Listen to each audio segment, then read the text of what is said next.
Amerika Serikat kerap disebut sebagai simbol kebebasan dan kemakmuran modern. Selama beberapa dekade terakhir, negara ini telah membuktikan dirinya sebagai salah satu kekuatan ekonomi terbesar di dunia. Dengan kota-kota yang terus berkembang, infrastruktur yang canggih, dan standar hidup yang menjadi rujukan banyak negara. Dari gemerlap Manhattan di New York, hingga pantai-pantai hangat Miami yang menjadi destinasi impian jutaan orang. Amerika adalah gambaran nyata bagaimana sebuah negara bisa memberikan kehidupan yang layak dan nyaman bagi warganya. Nama-nama besar seperti Google, Apple, dan Tesla telah mengukuhkan posisi Amerika di panggung inovasi global. Sementara kota-kota seperti Los Angeles dan Chicago terus menarik jutaan pendatang setiap tahunnya. Aneh memang, di balik wajah modern dan penuh cahaya yang ditampilkan ke permukaan, terdapat sisi yang jarang disorot oleh dunia. Sebuah sisi di mana ratusan orang menjalani kehidupan yang jauh berbeda dari gambaran Amerika yang selama ini kita kenal. Mereka tinggal dalam satu gedung tua peninggalan militer di sebuah kota kecil yang terisolasi di balik pegunungan Alaska, sebuah kota yang hanya bisa dicapai melalui satu terowongan yang sempit dan di mana seluruh kehidupan warganya berlangsung di bawah satu atap. Kota itu bernama Whittier. Dan perjalanan ini akan mengajak kita menelusuri bagaimana sebuah komunitas tumbuh di dalam keterbatasan yang tidak pernah direncanakan oleh siapapun. Sambil menyingkap pertanyaan yang lebih dalam tentang apa sebenarnya yang dibutuhkan manusia untuk bisa hidup dengan layak.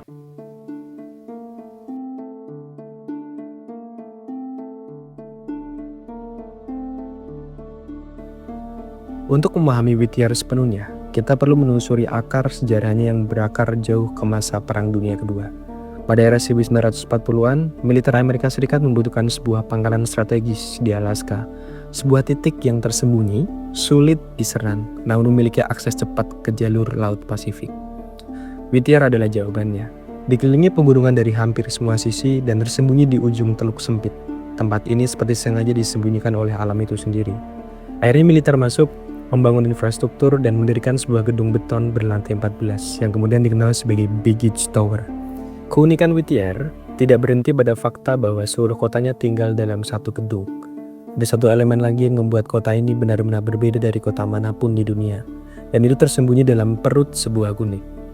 Untuk mencapai Whittier melalui jalur darat, hanya ada satu cara yang tersedia, melewati Anton Anderson Memorial Tunnel, sebuah terowongan sepanjang hampir 4 km yang dibangun juga pada era militer. Menembus langsung melalui Gunung Maynard, yang membuat terowongan ini luar biasa adalah statusnya sebagai satu-satunya terowongan di Amerika Serikat yang digunakan bersama oleh kendaraan bermotor dan kereta api secara bergantian dalam satu jalur yang sama. Sistem ini mengharuskan adanya jadwal yang sangat ketat. Ketika giliran kereta api, berarti tidak ada kendaraan yang boleh masuk. Dan ketika giliran kendaraan bermotor, antrian panjang sudah menunggu di kedua ujung terowongan. Dalam kondisi normal, waktu tunggu bisa mencapai 30 menit atau lebih sebelum kamu diizinkan untuk masuk ke terowongan itu. Biaya tol yang dikenakan berkisar antara 13 hingga 35 dolar Amerika per kendaraan, sebuah angka tidak kecil untuk perjalanan sehari-hari. Sementara itu, di musim dingin ketika badai Wilwau datang dengan intensitas tinggi, terowongan ini bisa ditutup sepenuhnya tanpa pemberitahuan yang pasti kapan akan dibuka kembali. Dan di titik itu, Whittier menjadi sepenuhnya terisolasi dari dunia luar. Tidak ada jalan alternatif, tidak ada jalur darat yang lain yang bisa ditempuh. Jalur laut pun seringkali tidak dapat diandalkan karena kondisi cuaca ekstrim. Situasi ini menciptakan ketergantungan yang sangat dalam antara warga Whittier dengan satu-satunya jalur penghubung mereka. Sebuah ketergantungan yang mempengaruhi hampir setiap aspek kehidupan sehari-hari, mulai dari pengiriman bahan makanan, akses layanan kesehatan darurat, hingga kemampuan warga untuk sekedar mengunjungi keluarga di kota lain. Jika kalian pernah membayangkan bagaimana rasanya tinggal di sebuah apartemen besar di kota metropolitan, kita akan mendapatkan gambaran sekilas tentang Whittier, namun kenyataannya jauh lebih kompleks dari itu. Di Baggage Tower, kehidupan sehari-hari berlangsung dalam skala yang sangat intim dan terkadang merasa mencekam dalam kedekatannya. Seorang warga yang bangun pagi dan mengantarkan anaknya ke sekolah hanya perlu berjalan beberapa puluh meter di dalam koridor gedung yang sama. Ketika ia pergi bekerja, koleganya kemungkinan besar tinggal hanya beberapa lantai di atas atau di bawahnya. Dan ketika ia membutuhkan bahan makanan, tokonya ada di lantai dasar gedung yang sama. Dalam cuaca ekstrim, warga bisa menjalani seluruh aktivitas harian mereka tanpa pernah sekalipun keluar dari gedung. Sebuah kondisi yang secara paradoks memberikan kenyamanan sekaligus perasaan terperangkap. Di Korea Selatan, kondisi perumahan yang tidak ideal seperti Binjia seringkali membawa stigma sosial yang berat. Di Whittier, dinamikanya berbeda namun tidak kalah kompleks. Dalam komunitas kecil ini, privasi menjadi komoditas yang sangat langka. Semua orang saling mengenal bukan karena mereka memilih untuk akrab, tetapi karena ukuran komunitas dan gedung tidak memberi ruang untuk menjadi anonim. Setiap warga yang kamu temui di lift pagi ini adalah wajah yang sama yang akan kamu temui di koridor malam nanti.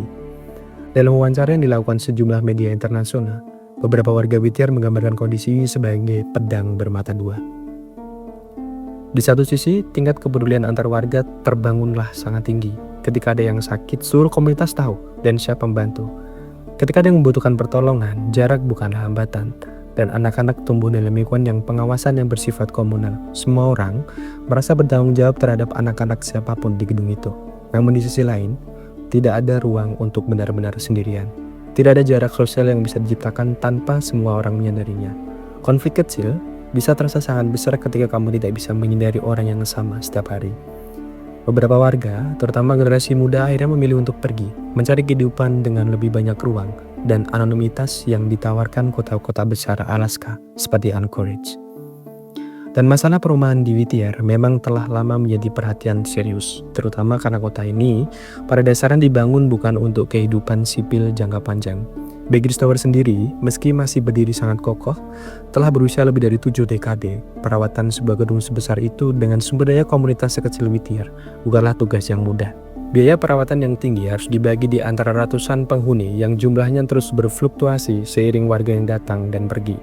Fasilitas umum di dalam gedung memerlukan pemeliharaan yang konstan, sementara kondisi cuaca ekstrim mempercepat kerusakan struktural.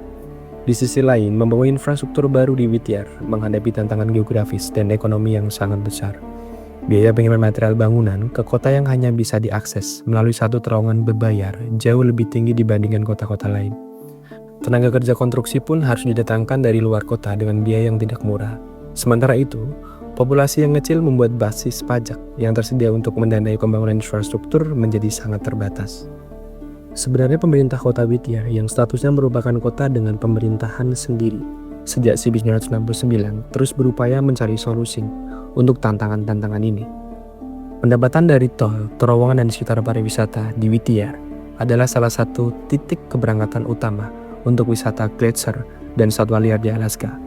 Itu adalah menjadi tulang punggung ekonomi kota yang tidak bisa diabaikan. Namun anehnya, seperti banyak kota kecil terpencil di seluruh dunia, Whittier terus bergulat dengan pertanyaan fundamental tentang berkelanjutan. Bagaimana sebuah komunitas sekecil ini bisa terus bertahan, eksistensinya di tengah tantangan yang begitu berlapis? Paradoks Whittier adalah cerminan yang mencolok dari realitas Alaska, sebuah negara bagian yang dikenal dengan keindahan alamnya yang luar biasa, namun menyimpan tantangan kehidupan yang tidak kalah besar di balik landscape estetisnya. Whittier adalah sebuah kota yang lahir dari kebutuhan perang, bertahan karena keterbatasan alam, dan terus hidup karena ketangguhan manusia yang memilih untuk tinggal meskipun tidak ada yang memaksa mereka. Bagi dunia luar, Whittier seringkali hanya menjadi trivia menarik. Kota yang seluruhnya tinggal dalam satu gembung, sebuah kota yang mengundang tawa dan rasa tidak percaya sebelum orang melanjutkan harinya. Namun anehnya, di balik citra itu terdapat cerita tentang orang-orang yang harus berkompromi setiap hari. Dengan privasi, dengan isolasi, dengan ketergantungan pada satu terowongan yang sewaktu-waktu bisa menutup mereka dari dunia luar. Mereka bukan orang-orang tidak punya pilihan dalam arti absolut. Sebagian memiliki kemampuan untuk pergi, namun mereka tetap tinggal. Dan ketika ditanya alasannya, jawaban yang paling sering muncul adalah sesuatu yang sederhana namun bermakna dalam. Di Whittier, tidak ada yang benar-benar sendirian. Dalam dunia yang semakin terfragmentasi, di mana orang bisa tinggal bertahun-tahun di apartemen kota besar tanpa pernah mengenal nama tetangga sebelah pintunya, mungkin justru itulah yang membuat Whittier menjadi sesuatu yang tidak biasa. Bukan karena gedungnya yang tua, bukan karena terowongannya yang sempit, tapi karena di dalamnya tumbuh sesuatu yang semakin langka di era modern. Sebuah komunitas yang benar-benar saling mengenal, saling menjaga, dan saling membutuhkan satu sama lain. Bukan karena algoritma atau aplikasi yang merekomendasikan mereka untuk terhubung, tetapi karena kehidupan sendiri yang dipertemukan mereka di bawah satu atap yang sama. Dan mungkin di tengah segala keterbatasannya, itulah kemewahan paling nyata yang dimiliki Whittier. sesuatu yang bahkan tidak bisa dibeli oleh kota-kota yang terkaya di dunia sekalipun.